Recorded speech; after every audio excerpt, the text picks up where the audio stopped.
আচ্ছা, নমস্কার, শারদীয় শুভেচ্ছা। তো সবাইকে মহান অষ্টমীর প্রীতীয় শুভেচ্ছা। তো নর্মালি অষ্টমীর দিন যা করা হয় যে আমাদের অষ্টমীর দিন তো আমাদের অন্নভোগ আসলে নেওয়া হয় না। তো ওই রকম করে সকালে না খেয়ে যেমন আমরা অঞ্জলি দিতে যাই, ওইভাবেই অষ্টমীর অঞ্জলি দেওয়ার পরে একটু বাসাতে রেস্ট টেস্ট নেওয়ার পর তারপর যে নর্মালি হয় যে আমাদের আমাদের ফ্যামিলি ফ্রেন্ড সবার সাথে নর্মালি বের হইছে হওয়ার পরে যে এখন এখানে এইটাই সব মিলায় যে আমাদের অষ্টমী। হ্যাঁ, ভালোই। আজকে তেমন ঘোরা বলতে কোথাও ঘোরা হয়নি, বাসায় যাওয়ার পর একটু রেস্ট টেস্ট নিয়ে যে বের হয়েছি মাত্রই, বলতে গেলে সিটি বাবুর ওখানে যাওয়ার পর এখানে আসছি। হ্যাঁ, এটা আসলে পূজা আসার আগে যে একটা আমাদের অনুভূতি থাকে যে না ঠিক আছে পূজা আসতেছে 1 বছর পরে, যে এই খুশিটা থাকে এই অষ্টমীর পর মনে হয় যে ওই খুশিটা চলে যাচ্ছে, কারণ দশমী দশমী বিদায়। তো মানে যত তাড়াতাড়ি মনে হয় আমাদের জীবনে এই খুশি চলে আসছে, তত তাড়াতাড়ি মনে হচ্ছে যে না আর একদিন, তারপরে দশমী, তারপরে মাকে বিদায় দিতে হবে। তো এই জিনিসটা ভাবলে খুশির থেকে আরো বেশি কষ্ট লাগে যে যে মা আবার চলে যাবে, আবার 1 বছর পর মার সাথে দেখা হবে।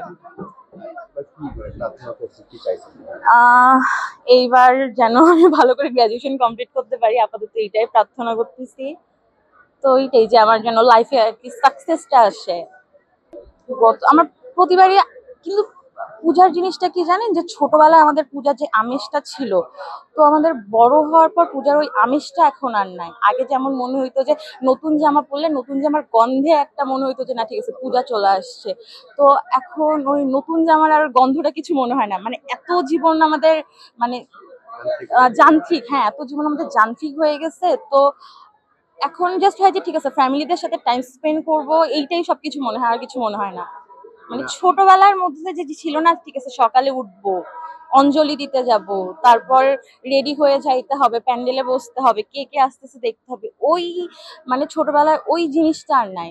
এখন যা আচ্ছা ঠিক আছে ফ্যামিলির সাথে থাকবো, সবাই করতেছে করতে হবে, এইটাই জিনিসটা হয়ে গেছে। আমি টু বি অনেস্ট আমার নিতে ভালো লাগে। বড় হইলেও আমার মনে হয় যে আচ্ছা ঠিক আছে পূজা তো আমার প্রতিদিন অঞ্জলিতে একটা করে নতুন জামা পরতে হবে, প্রতিদিন বের হওয়ার সময় নতুন একটা জামা পরতে হবে।